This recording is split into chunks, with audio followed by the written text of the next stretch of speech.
He was a man who had buried his heart in the mountains. She was a woman hiding behind another girl's name. Gideon Thorne trusted no one, and Clementine Vance trusted only the song that kept her from disappearing.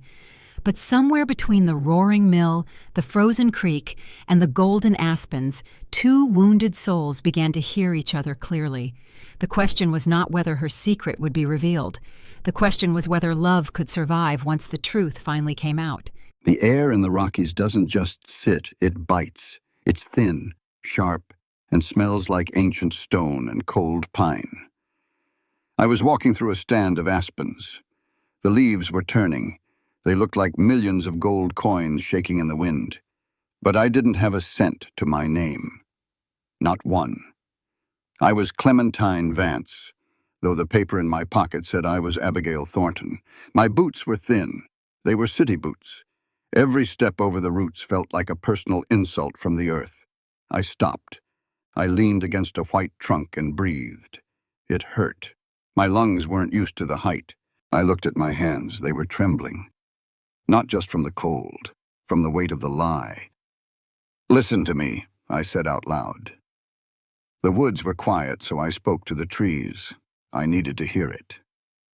A name is just a label given by others. It's a mark on a map. But a person's worth? That is a sovereign right. No law can take it. No poverty can strip it away. I am standing here with nothing, but I am still a human being of value. It felt good to say. It felt like a prayer. I started to sing. It wasn't a choice. It was a leak. When the heart gets too full of heavy things, the music just spills out to make room. I sang an old hymn my mother used to hum when the rent was late and the coal was low.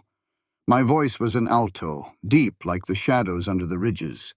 I'm just a poor, wayfaring stranger, traveling through this world of woe. The sound carried. It bounced off the granite.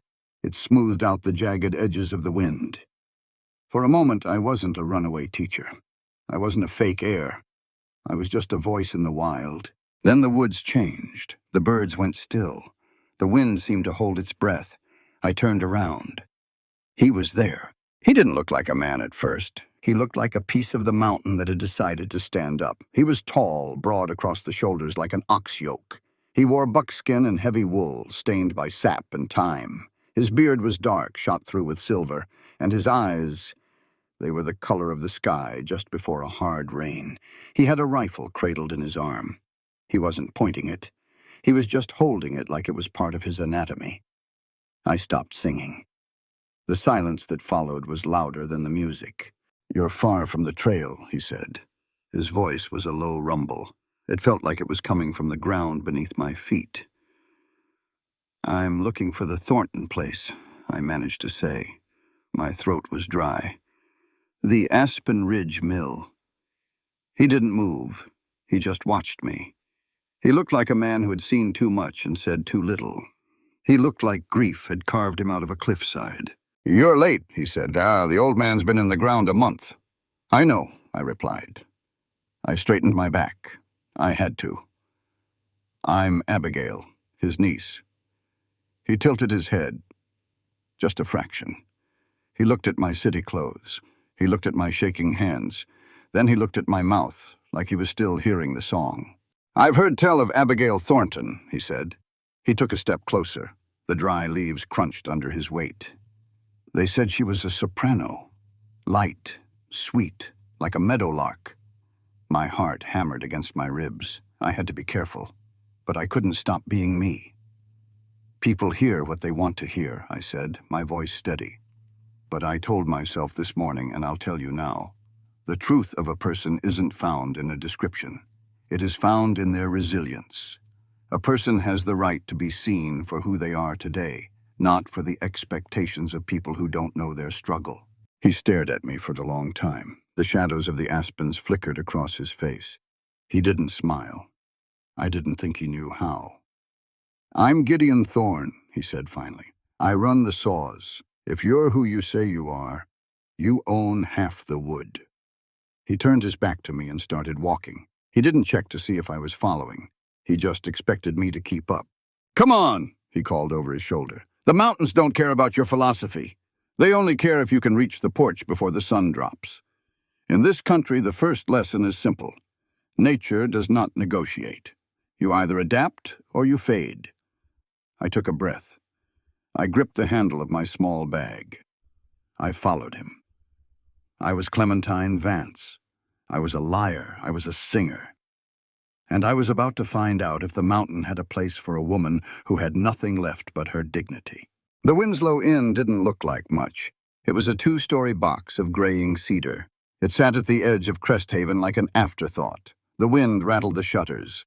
It sounded like teeth chattering in the dark. Gideon Thorne didn't help me with my bag. He didn't offer a hand as I tripped over the threshold. He just stood by the door. He looked like a statue made of pine bark and shadow.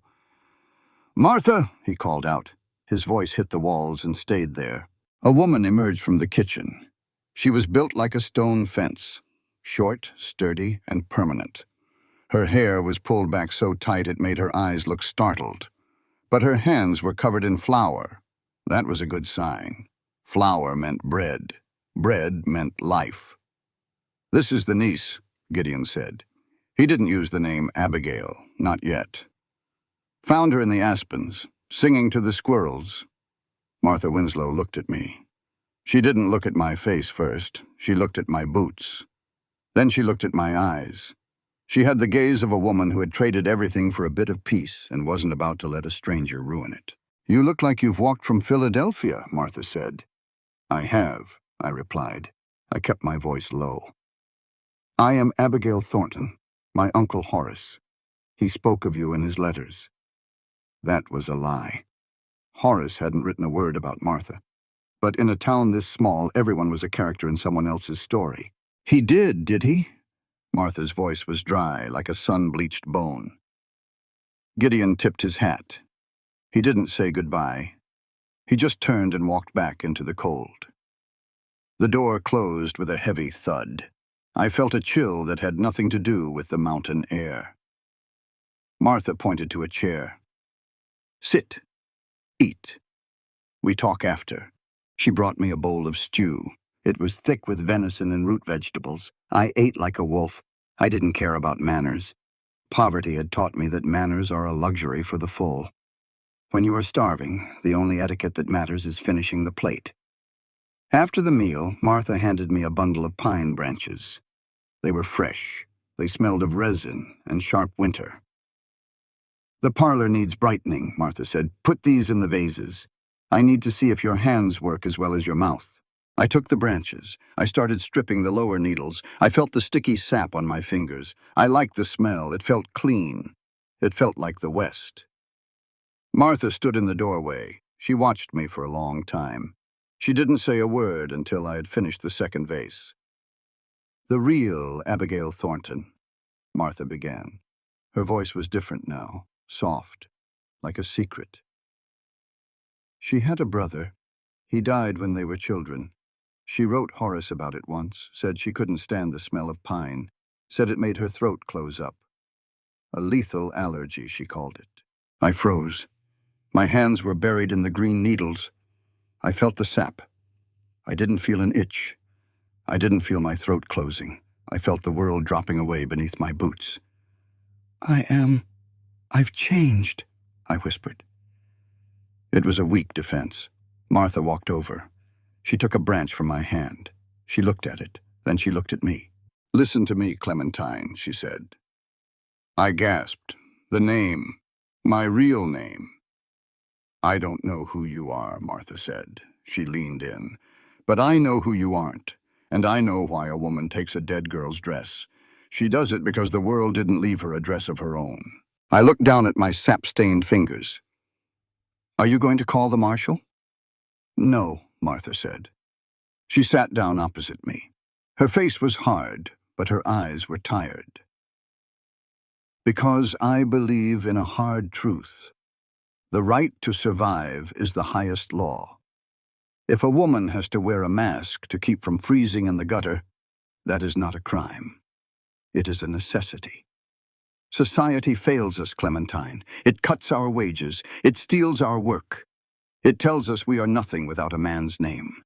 So if you have stolen a name to find a home, I will not be the one to kick you out. She reached out and touched my hand. Her skin was rough, like sandpaper. But understand this, Martha continued. You owe this town the person you are pretending to be. You owe them the goodness Abigail was supposed to bring. We are all pretending to be something we aren't. The preacher pretends he has no doubt. Gideon pretends he has no heart. I pretend I don't see the truth. We do it to keep the peace. But you must do it to earn your place. I looked at her. I didn't cry. I had no tears left for Philadelphia. I understand, I said. I will do the work. Good, Martha said. She stood up. The right to exist is a sovereign thing, but the right to belong, you have to build that with your own two hands. Tomorrow, you go to the mill. You face Gideon. And you remember, a name is a lie, but your labor. That is the only truth they can't take back. The sun didn't rise over the mountains. It exploded. 1 minute the world was blue and frozen. The next the peaks were on fire. I walked to the mill. My lungs burned. Every breath felt like swallowing a handful of needles. But I didn't stop. Martha's words were a drum in my head. The right to belong. You build it. The mill was a roar of water and wood. The smell was overwhelming. Freshly cut timber and damp earth. Men were moving everywhere. They were covered in sawdust. They looked like ghosts made of cedar. I saw Gideon. He was standing by the main saw. He was shouting orders, but his eyes were on the wood. He didn't see me until I was standing 10 feet away. He wiped sweat from his brow with a greasy sleeve. He looked at me like I was a bad habit he couldn't quit. The mill is no place for a lady, Abigail, he said. He used the name like a weapon. The sawdust gets in the lungs. The noise breaks the nerves. I didn't back down. I walked closer. I saw a heavy hand axe leaning against a stack of bark. I picked it up. It was heavier than I expected. My wrist buckled for a second, then I steadied it. The men stopped working. They watched. Some of them smirked. Some of them just stared. I'm not here to be a lady, I said. My voice carried over the rush of the water. I'm here because I own half this wood. And in this world, Gideon, power isn't given, it's taken. I'm taking my place at this table. Gideon stepped toward me. He was a foot taller. He smelled like wood smoke and hard work. You think you can do this? He asked. He pointed to the logs. This is back-breaking. This is soul-crushing. You've got soft hands, Abigail. Hands that have only held books and teacups. I looked him dead in the eye. I didn't blink. Listen to me, I said. I raised the axe slightly. A woman's labor is worth the same silver as a man's if the work is done true. There is no gender in an honest day's work. There is only the result.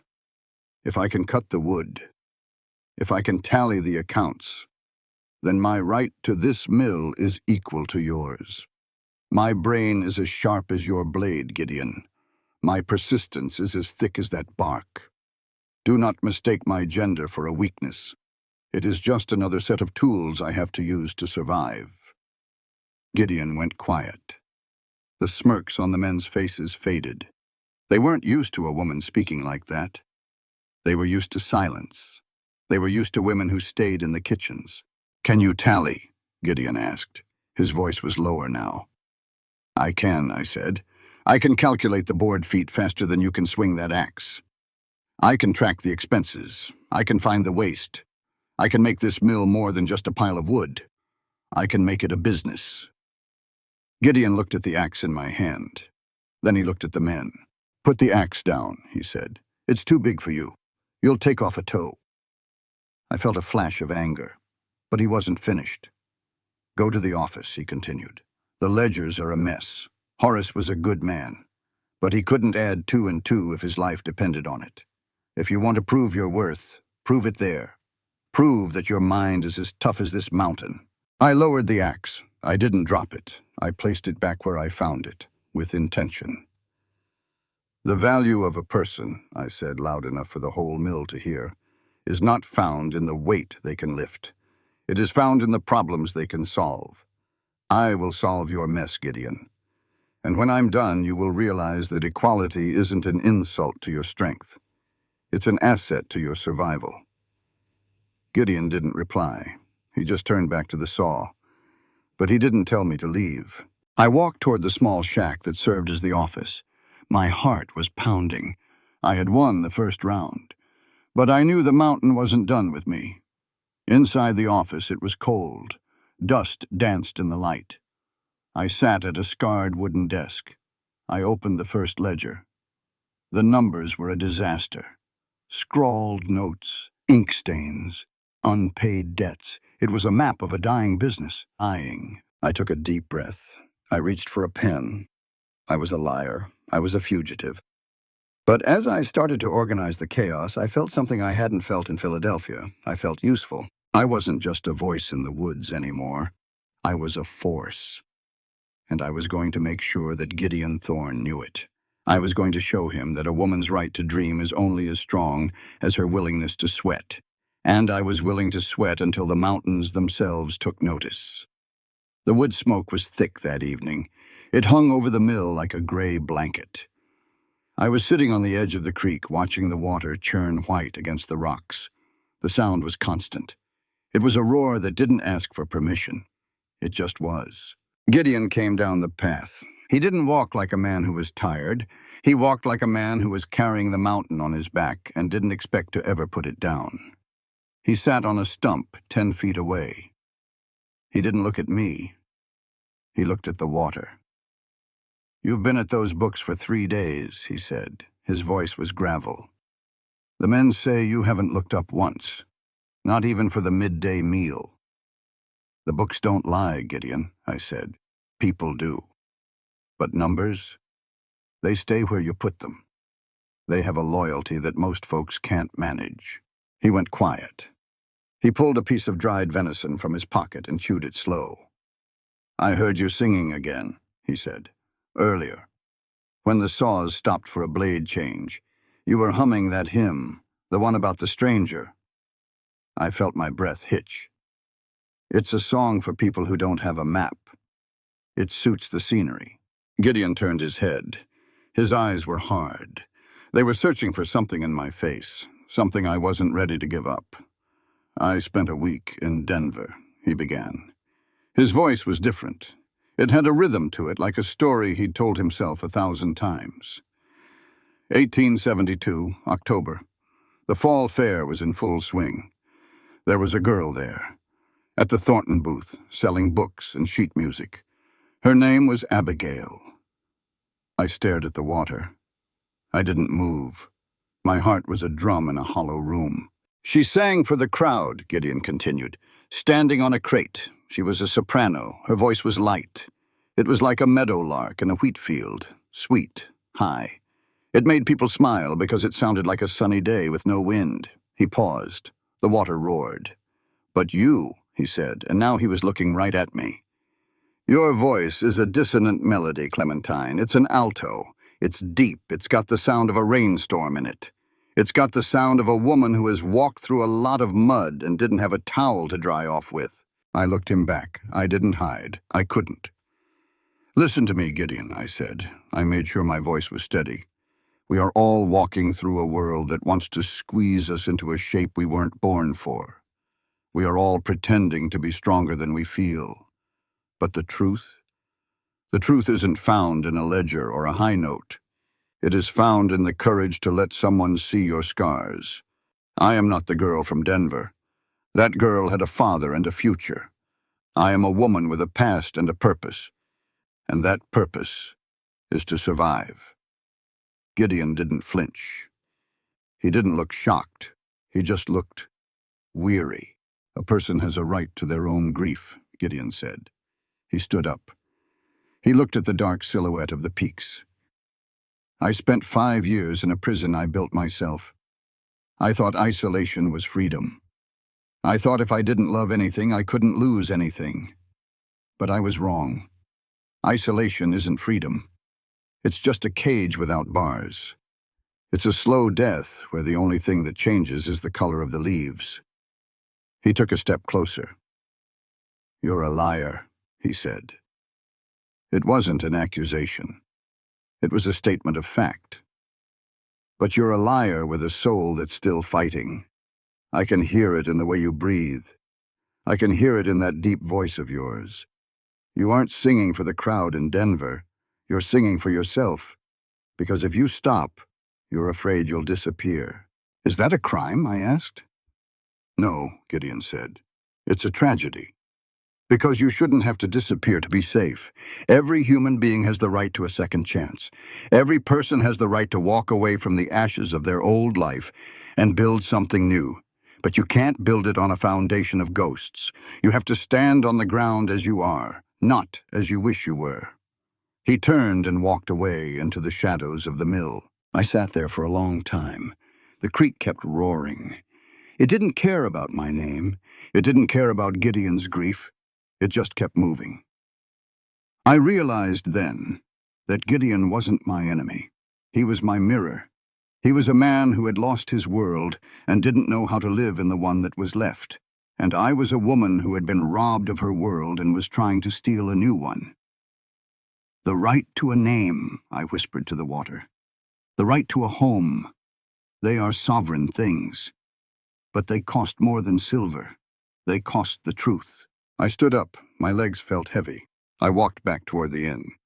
I knew then that the Denver Fair wasn't just a memory for Gideon. It was a test. And I had passed it, not by being Abigail, but by being the woman Gideon recognized, the one who was still fighting. The air was getting colder. Winter was coming. And I knew that when the snow fell, the masks would have to come off. Because you can't hide from the cold. And you can't hide from a man who sees you for exactly who you are. The next morning, the mountains were hidden. A thick fog had rolled in. It was a white wall that swallowed the trees and the mill. It felt like the world had been erased. I was in the office, staring at a land survey map. It was old. The paper was brittle and yellowed. It smelled like dust and forgotten promises. Horace had been a messy man, but he'd kept every scrap of paper. I was looking at the North Ridge. The line was jagged. It didn't match the description in the deed. There was a knock on the door. It wasn't a friendly knock. It was the heavy, rhythmic thud of authority. I opened the door. Marshal Sterling was standing there. He was a tall man, dressed in a black coat that looked too expensive for Cresthaven. His badge was polished to a mirror finish. His eyes were cold. They were the eyes of a man who measured justice by how much it could buy him. "Miss Thornton," he said. He didn't tip his hat. "I've come to discuss the probate. There are complications." "The books are in order, Marshal," I said. I stepped back to let him in. I didn't want him standing in the fog. He looked too much like a ghost out there. He walked to the desk. He didn't look at the ledgers. He looked at the map. "The North Ridge," he said, pointing a gloved finger at the jagged line. "It's a difficult piece of land. Steep, prone to slides. Not much good for timber. But the county records show a discrepancy. It seems Horace might have encroached on government land. If that's the case, the deed is invalid. The whole inheritance could be tied up in court for years." I felt a cold prickle of fear. This wasn't about land surveys. This was about power. "The deed is clear, Marshal," I said. "My uncle worked this land for 40 years. If there was an encroachment, it would have been found long ago." Sterling smiled. It was a thin, joyless thing. "Laws change, Miss Thornton. Interpretations shift. And a woman alone, well, she's in a precarious position. The law isn't just a set of rules. It's a shield for some and a sword for others. Right now, it looks like a sword is hanging over this mill." I looked at him. I saw the greed behind the polished badge. "Listen to me, Marshal," I said. I kept my voice low, but I let the iron show. "Social justice isn't a gift given by the powerful. It is a right that belongs to every citizen. The law should be a level ground where the poor man stands as high as the rich man. When you use your badge to threaten a woman's livelihood for your own gain, you aren't upholding the law. You are corrupting it. And a corrupted law is no law at all. It is just a gang with a fancy name." Sterling's eyes narrowed.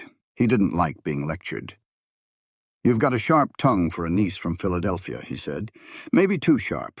There are folks in town who say you don't look much like the girl Horace described. They say you don't act like her either." He leaned over the desk. "I can make this go away," he whispered. "A small share of the North Ridge, a silent partnership. I handle the county. You keep the mill. Everyone wins." "Except the truth," I said. He straightened up. "The truth doesn't pay taxes, Miss Thornton. It doesn't build schools. Gold does. And there's more to that ridge than just trees." He turned and walked out into the fog. I stood there for a long time, my heart racing. I knew then what this was about. The discrepancy was a lie. Sterling wanted the North Ridge because he'd found something, silver. I looked back at the map. My auditory memory kicked in. I remembered a conversation I'd overheard in the general store 2 days ago. 2 old miners talking about veins running cold near the creek. One of them had mentioned the North Ridge. I remembered the exact inflection of his voice, the way he'd paused, the way he'd looked around to see who was listening.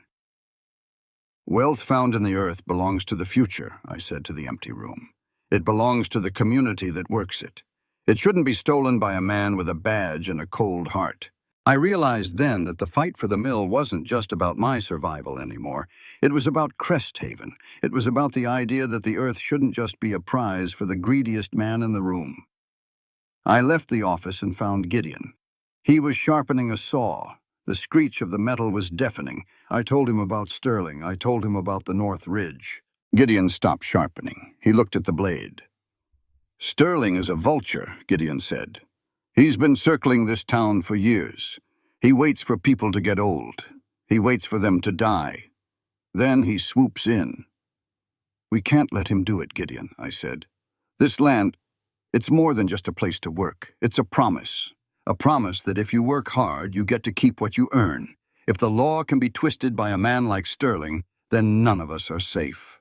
Gideon looked at me. For the first time, I didn't see the mountain man. I saw a partner. "Listen to me, Clementine," Gideon said. "The value of a community is measured by how it protects its most vulnerable. If we let Sterling take your share, we are telling every person in Cresthaven that their rights don't matter. We are telling them that greed is the only law that counts. And I won't live in a town like that. I've lost too much already to lose my soul to a man like Sterling." He stood up. He looked out at the fog. "We fight," he said. "Not just for the wood, not just for the silver. We fight for the right to be treated with dignity.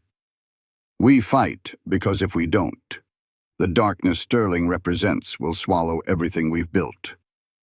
I nodded. I felt a surge of strength. "Every person has the right to stand tall," I said. "And we are going to stand so tall that Sterling won't even be able to see the top of us." We stood there in the fog, 2 people with 1,000 secrets and one common enemy, and I knew that the dissonant melody of my voice was finally finding its harmony.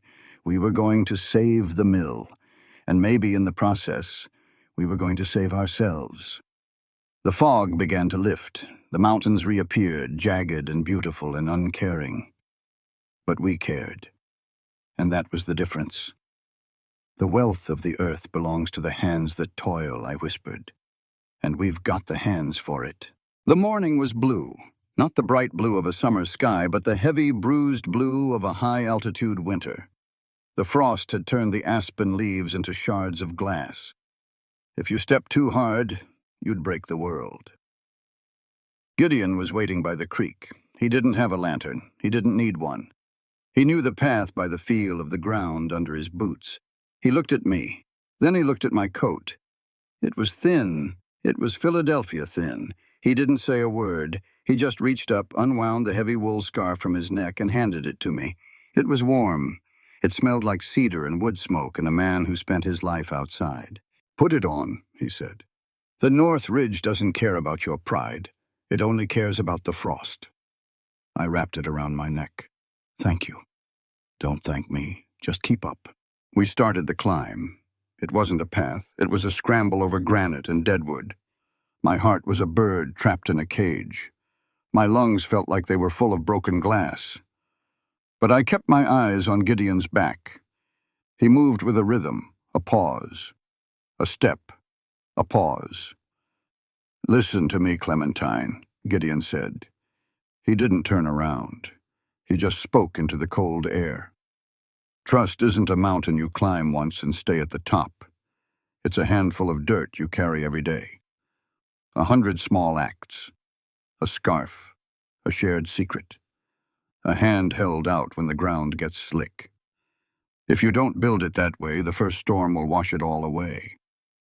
"I'm trying, Gideon," I said. My breath was coming in short, white bursts. "Trying isn't doing," he replied, "but you're still walking. That's more than most." We reached the ridge just as the sun broke over the peaks. The light was blinding. It hit the frost and turned the whole world into a diamond. Gideon stopped at a jagged outcropping of gray rock. He pointed to a thin, dull vein running through the stone. "Silver," he said. I leaned in. I didn't know much about ore, but I knew about people, and I knew what Marshall Sterling would do for a vein like that. "Is it enough?" I asked. "It's enough to change a man's soul," Gideon said. "It's enough to make a marshal forget his oath. But it's also enough to save this mill. If we can prove Horace knew it was here, and that he intended to include it in the deed, Sterling can't touch it." I looked at the rock. Then I looked at the valley below. "The wealth of the earth belongs to the hands that toil," I said. "That's what I believe. It shouldn't be a prize for a man who sits in an office and waits for others to fail. Community is built on the shared labor of honest people. When one person tries to grab it all, the whole structure collapses. We have a right to defend what we build together." Gideon looked at me. Not with suspicion, not with grief, but with a quiet sort of respect. "You talk like a teacher," he said. "I was a teacher," I replied, "until the world decided a woman's mind was less valuable than a man's ambition. I learned early that the only way to keep your dignity is to fight for it." Gideon nodded. He reached out and touched the stone. "I had a partner once," he said, Key. "Before the accident, before Caleb. We shared everything, secrets, bread, plans. I thought that was the way of the world. But when the light went out, I realized how few people stay when the shadows get long. I decided I was better off alone." "You weren't better off," I said. "You were just safer. And safety is a cold bed, Gideon." He looked at me, a long, steady gaze. "Maybe," he said, "but the cold is predictable. People aren't." We spent the morning mapping the vein. I used my memory to record the landmarks: a lightning-struck pine, a boulder shaped like a skull, a spring that never froze. Gideon watched me. He saw that I didn't need a pen. He saw that I was recording the world in my head. "How do you do that?" he asked. "I remember the sound of things," I said, "the way the wind hits the rocks, the rhythm of your footsteps. Everything has a pattern, Gideon. If you can hear the pattern, you never forget the place." "A useful skill," he remarked, "in a country that's always trying to make you forget where you came from." We started the descent. The air was warming up, but the secret between us felt heavy. We were a team now, not by choice, but by necessity. And I knew that every step we took together was making it harder to keep the lie alive. "Truth is the only ground that holds," Gideon said as we reached the creek. "Remember that, Clementine. You can build a house on a lie, but you'll never be able to sleep in it when the wind blows." I looked at his scarf still wrapped around my neck. I knew he was right, and I knew that the storm was coming. The bank was a small brick building that smelled of stale tobacco and ink. It was the only place in Cresthaven where the floors were waxed. It felt like a trap. Marshall Sterling was there. He was sitting in a high-backed chair, looking like a man who already owned the room. Beside him was the bank manager, a man named Mr. Henderson, who looked like he wanted to be anywhere else. Gideon and I stood across from them. I had the ledger from the office under my arm. It was my shield. "The inheritance is in question," Sterling began. He didn't look at Gideon. He looked at me. "There's an outstanding debt, a private loan Horace took out 3 years ago. If it's not paid by tomorrow, the bank takes the North Ridge and the mill." Mr. Henderson cleared his throat. "The records show a balance of $400. There is no record of payment. Gideon's jaw tightened. Horace never took a loan he didn't pay back. He hated debt more than he hated a dull saw. The records are the records, Sterling said with a thin smile. Unless you have a receipt. Gideon looked at me. I saw the despair in his eyes. He didn't have the receipt. Horace hadn't kept it in the office. Listen to me, I said. My voice was calm. It was the voice I used to use when a student was lying about a broken window. A record is only as honest as the hand that writes it. When a system is used to steal from the vulnerable, it ceases to be a tool of justice. It becomes a weapon of oppression. We have a right to a transparent truth, not a hidden agenda. Sterling laughed. Fine words, but they don't pay the balance. I stepped forward. I opened the ledger. But I didn't look at the pages. I looked at Mr. Henderson. On November 14th, 1875, I began. I spoke with a rhythmic, steady cadence. At 2 o'clock in the afternoon, Horace Wynne walked into this bank. I remember the sound of the entry in the master ledger. I saw it in the office when I was cleaning out the old files. The entry number was 4-4-2.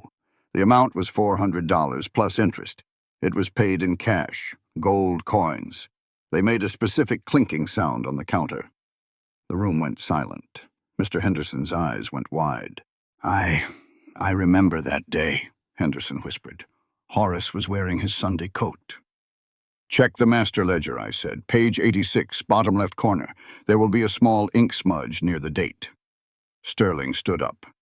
This is nonsense. She couldn't possibly know that. I know it because I remember everything I see, I said. And I know that the ledger in the office had a corresponding entry. You didn't find that one, did you, Marshall? Because you were too busy looking for the deed. Henderson went to the back room. He returned 2 minutes later. He was pale. She's right, he said. The debt was cleared. The entry was marked paid, but it wasn't cross-referenced in the current balance sheet, an oversight. Or a deliberate omission, Gideon said. He looked at Sterling. The marshal didn't say a word. He just turned and walked out of the bank. The door slammed behind him. We walked out into the cold afternoon air. Gideon didn't say anything until we were back at the mill. He stopped by the woodpile. He turned to me. You saved it, he said. You saved the whole thing. I just told the truth, I said. No, Gideon said. His eyes were like flint. You told a truth, but you didn't tell mine, or yours. He stepped closer. The air between us was electric. I went through Horace's personal trunk last night, Gideon said. His voice was a whisper. I found a letter from Abigail, the real Abigail. She sent a lock of hair. It was blonde, bright as the sun. He reached out and touched a strand of my dark brown hair. You aren't Abigail Thornton, he said. It wasn't a question. I didn't move. I didn't breathe. The world was just the sound of the creek and the heat of his hand near my face. No, I said. I'm not. Who are you? My name is Clementine Vance, I said. I felt the weight of the name fall off my shoulders. It was the most terrifying and beautiful thing I'd ever felt. I was a teacher. I was a daughter. I was a woman who was left with nothing but a dead friend's dress and a ticket to a place I'd never seen. I lied to survive, Gideon. I lied because the world didn't give me a choice. I looked up at him. I didn't hide my face. Listen to me, Gideon, I said. My voice was thick with emotion. Forgiveness isn't about forgetting what happened. It's about deciding that the person in front of you is more important than the mistake they made. We all do things we aren't proud of when we are pushed into a corner. The morality of survival is a messy thing. But I am still a person of character. I have worked this mill. I have saved this land. I have been your partner. That doesn't change because my name is different. Gideon stared at me. He looked like a man who had been struck by lightning. You lied to me, he said. I did, I said. And I would do it again if it meant I didn't have to die in a Philadelphia gutter. But I'm not lying now. He pulled his hand away. He looked at the mill. He looked at the forest. I don't know who you are, he said. You know exactly who I am, I countered. I'm the woman who sang to you in the woods. I'm the woman who stayed when Sterling came knocking. I'm the woman who knows the rhythm of your heart as well as I know the rhythm of the saws. A name is just a word. I am the action. Gideon didn't answer. He just turned and walked toward his cabin. I stood there in the growing dark. I was cold, I was exhausted. But for the first time in years, I was Clementine. And that was a truth worth fighting for. The truth is a hard ground, I whispered to the trees. But it's the only ground that holds. I walked back to the inn. I didn't know what tomorrow would bring, but I knew that the secret was out, and the mountain was waiting. The frost was thicker that morning. It didn't just coat the trees. It felt like it was coating my heart. Gideon hadn't spoken to me in 2 days. Not since the bank. Not since I told him the name Clementine Vance. He walked past me in the yard like I was a ghost, or worse, a stranger he didn't want to meet. I was standing by the well when the buggy pulled in. It wasn't a mountain wagon. It was a slick, black-painted thing from the city. The horse was a thoroughbred. Its breath came out in long, expensive-looking plumes of steam. A man climbed down. He was tall. He wore a coat of heavy wool, cut sharp enough to draw blood. He looked at the mud on his boots like it was a personal insult. "I am looking for my cousin," he said. His voice was smooth. It reminded me of Philadelphia. It reminded me of cold tea and closed doors. "Abigail Thornton." I stood my ground. "Abigail isn't here." He looked at me then. His eyes were dark. They were full of a sharp, calculating intelligence. "Clementine," he whispered. My stomach dropped. It was Julian Thornton, the man who had stolen my curriculum, the man who had watched me get evicted while he wore a new suit bought with my ideas. "You've come a long way for a name that doesn't belong to you," I said. "And you've come a long way to hide," Julian replied. He stepped closer. "The bank in Philly is missing some ledgers, Clem. Ledgers you were seen with before you vanished. I don't care about the girl, I care about the silence." Gideon stepped out from the mill. He didn't have his axe. He just had his presence. He stood between us. He didn't look at me. He looked at Julian. "This is private property," Gideon said, "and the lady is busy." Julian laughed. It was a hollow sound. "The lady is a fugitive, Mr. Thorne. She is a thief of identities and bank records. I have a marshal in town waiting for my word to bring her back east in chains." Gideon's jaw tightened. I saw the muscles in his neck jump. He still hadn't forgiven me. I could see the anger in his eyes, the hot, sharp sting of a man who hates a lie. But he didn't move away. "Listen to me, Mr. Thornton," Gideon said. His voice was a low rumble. "I don't know the laws of your cities. I don't know about ledgers or banks. But I know about the inherent dignity of a human being. A person is not a piece of property you can track down and claim like a stray cow. When a man uses his power to hunt a woman who has nothing left, he isn't seeking justice. He is seeking dominance, and dominance is not a law we recognize in these mountains." "She lied to you," Julian sneered. "She took your land." "She worked the wood," Gideon countered. "She saved the mill from Sterling. She stood on this ground when the wind was blowing. That matters more than a name on a birth certificate. Protection is not something you give only to the perfect. It is a duty you owe to any soul in danger. To protect the vulnerable is the highest sign of a man's dignity. If I let you take her while I am still breathing, I have lost my right to call myself a man." I looked at Gideon's back. I felt a surge of something I couldn't name. It was gratitude, yes, but it was more. It was the realization that he was acting right even before he was ready to feel right. "Julian," I said, stepping out from behind Gideon, "the ledgers are safe. They are in a place you'll never find. Go back to your city. Tell them I died in the snow. Leave this town alone." Julian looked at Gideon. He saw the flint in the mountain man's eyes. He saw the rifle leaning against the porch rail. He wasn't a brave man. He was a man who hid behind desks. "This isn't over," Julian said. He climbed back into the buggy. "Marshal Sterling is already looking for a reason to hang you, Clem. I'll give him 20. The buggy pulled away, kicking up a spray of gray slush. The silence that followed was heavy. Gideon turned around. He looked at me for the first time in 48 hours. "He's right about one thing," Gideon said. "This isn't over." "Gideon, don't," he said. He raised a hand. "I didn't do that for you. I did it because it was the right thing to do. There is a difference. A man's character is not defined by his feelings. It is defined by the standards he holds himself to when he's hurting. I still haven't decided if I can trust you, but I have decided that I won't watch you be destroyed by a man like that." He turned and walked back into the mill. I stood there in the cold. I realized then that Gideon was teaching me the hardest lesson of the frontier. Integrity isn't about being happy. It's about being firm. "The right to a second chance," I whispered. "It isn't a gift, it's a battle." I went back to the office. I had work to do, and I knew that when Julian met Sterling, the real war would begin. The town was humming.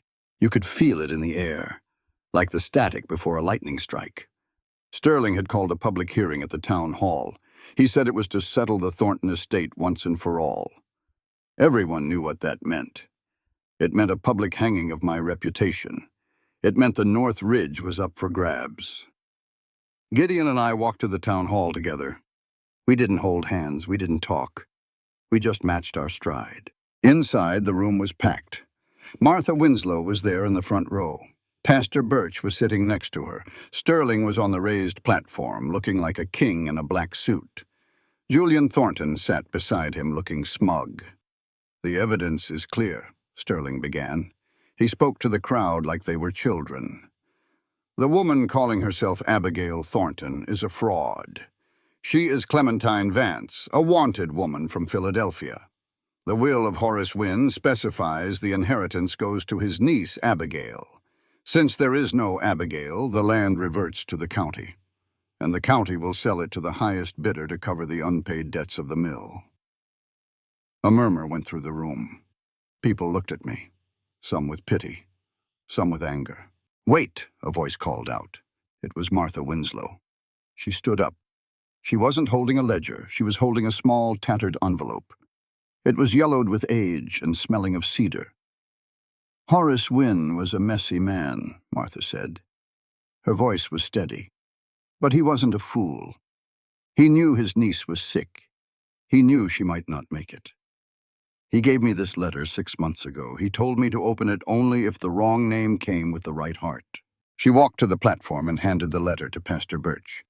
"Read it, Noel," she said. The pastor put on his spectacles. He cleared his throat. "To whoever finds this," the pastor read. "I am writing this because the law is a cold thing. It cares about names and dates and lines on a map. But the land? The land cares about sweat and song and staying power. I know my Abigail is fading. I know she won't see these mountains. So I am leaving this mill to whoever comes with a song and a need. If a woman shows up and she works the wood and she sings to the trees and she stands up to the bullies, then that woman is my heir. Inheritance should go to the heart that needs it, not just the blood that demands it. Justice is seeing the person, not the paperwork. Whoever is reading this, if she's done the work, give her the keys." The room went silent. You could have heard a needle drop on a velvet cushion. Sterling turned red. "That letter isn't a legal document. The will is what matters." "The will says C. Thornton," I said, stepping forward. I felt the rhythm of my voice taking over. "But my friend Abigail's middle name was Clementine. Horace knew that. He left the name ambiguous on purpose. He left a hole for me to step into, because he knew the world would try to squeeze me out." I looked at the crowd. I looked at the men who had worked the saws with me. "Listen to me," I said. "True justice is not found in the strict adherence to a text that ignores the human reality. It is found in the recognition of a person's labor and their intent. If we allow the law to be used as a cage to trap the desperate, we have failed as a community. A community is a pact between people to see each other clearly. I have seen you. I have worked with you. and Horace Wynne saw me before I even got off the train. Gideon stood up then.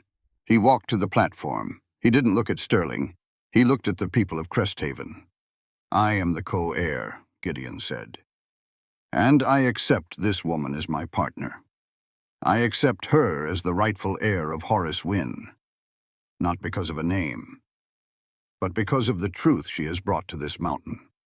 If you want to take her land, you'll have to take mine first." The room erupted. The men from the mill stood up first, then the shopkeepers, then the mothers. Sterling saw the tide turning. He looked at Julian. Julian was already looking for the back door. "This is an outrage," Sterling shouted. "No, Sterling," Pastor Birch said, handing the letter back to Martha. "This is a resolution. The law has been satisfied by the spirit of the man who wrote it. The hearing is over." We walked out of the town hall into the crisp evening air. The sun was setting behind the peaks, painting the sky in shades of violet and gold. Julian was gone. Sterling was fuming in the shadows. But the mill was ours. Gideon stopped by the hitching rail. He looked at me. For the first time, the shadows in his eyes had lifted. "Horace was a smart old man," Gideon said. "He knew what we needed," I replied. "He knew what I needed," Gideon corrected. He reached out and took my hand. His skin was rough, but his grip was gentle. "He knew I needed a partner who wasn't afraid of the dark. And he knew you needed a place where your name didn't define your future." We stood there in the quiet. I realized then that the secret wasn't the lie I told. The secret was the capacity of the human heart to recognize truth, even when it's wearing a different name. "The value of a soul," I said, looking up at the stars. "It isn't determined by where it starts. It's determined by where it decides to stay." "Then stay, Clementine," Gideon whispered. "Gideon." "I'm not going anywhere," I said. And for the first time in my life, I wasn't running. I was home. The mountains stood tall around us, jagged, beautiful, and finally familiar. "The song is the same," I said, but the singer is new." Gideon smiled, and together we walked back toward the trees. The snow didn't just leave, it surrendered. It started as a trickle. Then it became a roar. The creek behind the mill was so full it looked like it was trying to leap over the banks. The ice on the peaks turned to slush, then to water, then to life. The first blades of grass were a green so bright they looked like they'd been painted on the mud. I was standing in the doorway of the small shack we'd turned into a schoolhouse. It smelled of fresh cedar and lye.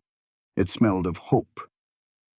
12 children were sitting at the rough-hewn desks. Some were the children of the mill hands. Some were from the town. They didn't have much. Their coats were patched, their boots were worn.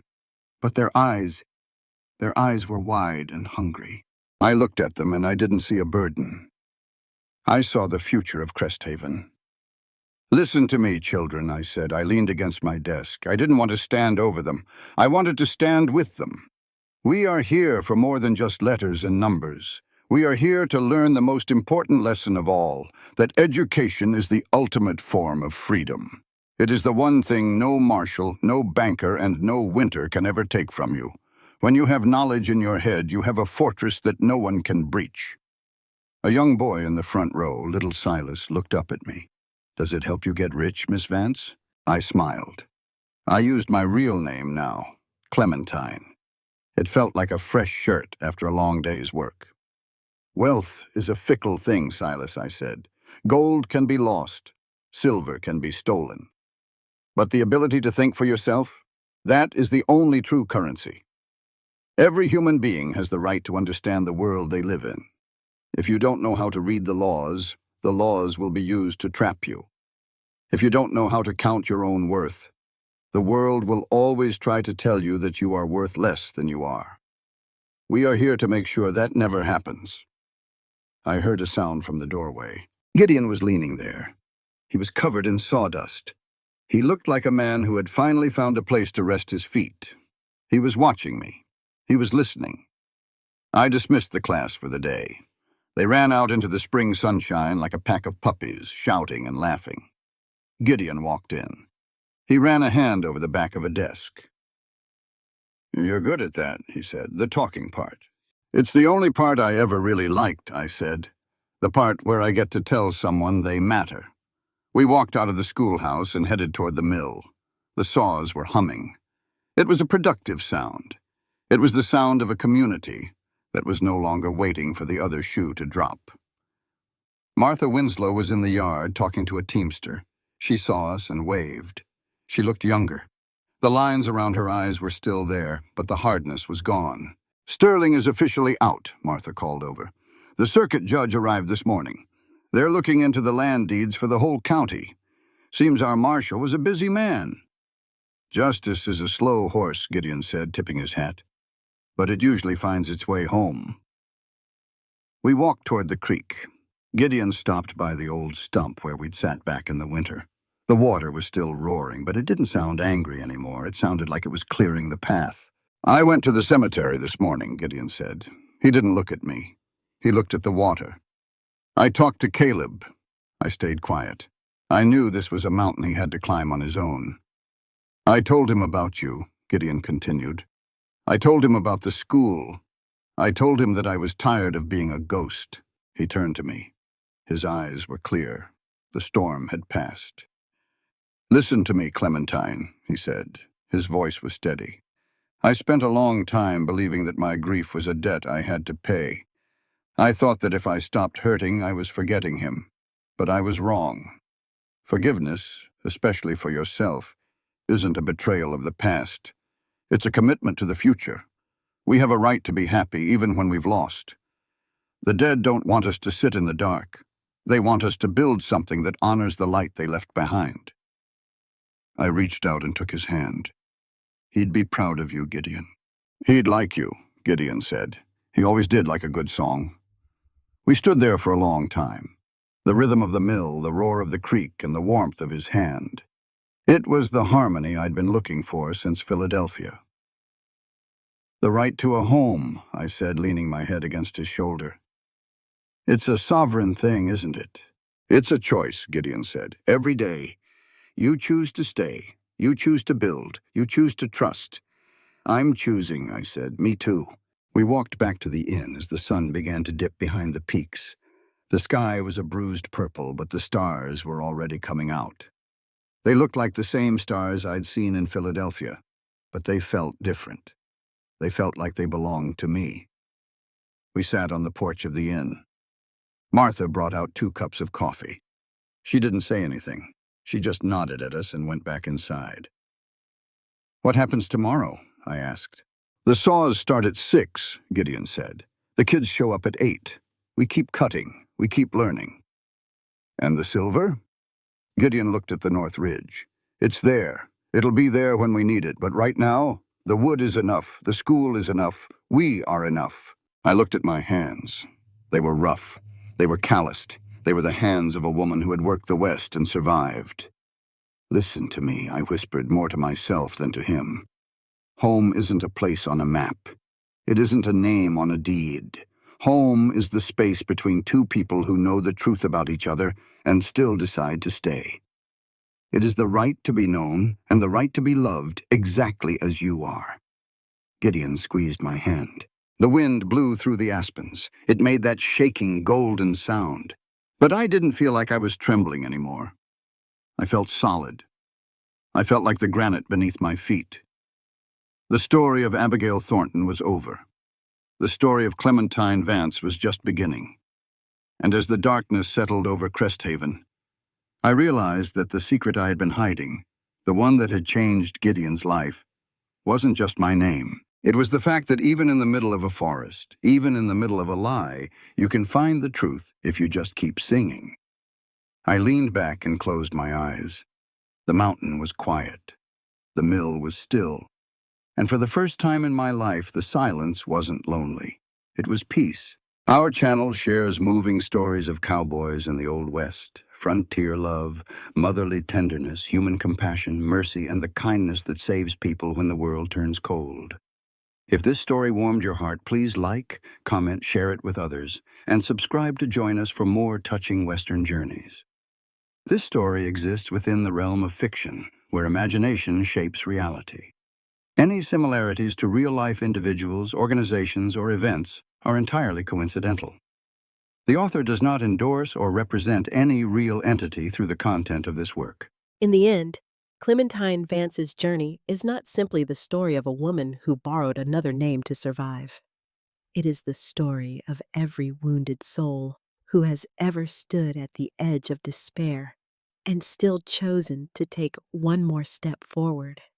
She came to the mountains with a lie in her pocket, but she carried something far more honest in her heart: the will to live, the courage to work, and the longing to be seen not for where she had fallen, but for what she was still capable of becoming. Through her trials, we learn that a person's worth is never decided by poverty, by shame, by a cruel past, or by the judgment of those who hold power.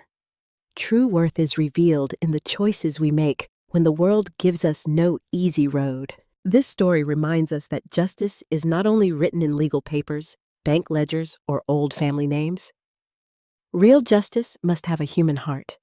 It must recognize labor, sacrifice, dignity, and intention. Clementine did not inherit a home because of blood alone. She earned her place through courage, honesty, service, and love. And Gideon Thorne's journey teaches us something just as important. Grief may build walls around a man's heart, but compassion can open a door where bitterness once stood. He learned that forgiveness does not mean forgetting the pain. It means choosing not to let pain become the master of your life. The meaning of this story lies in its quiet truth.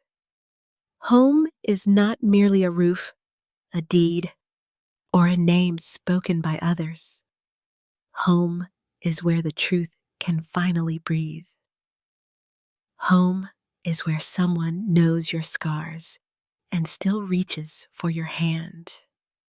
Clementine found peace not because her past disappeared, but because she stopped running from it.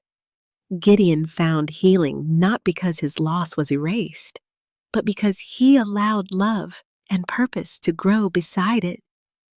Together, they show us that second chances are not handed to the perfect. They are found by those brave enough to face the truth, repair what they can, and build something better with their own two hands. So the lesson this tale leaves behind is simple, but powerful. Never judge a human being only by the name they carry, the mistake they made, or the hardship they came from. Look deeper. Look at their actions, their heart, their willingness to stand up for others, and their courage to begin again.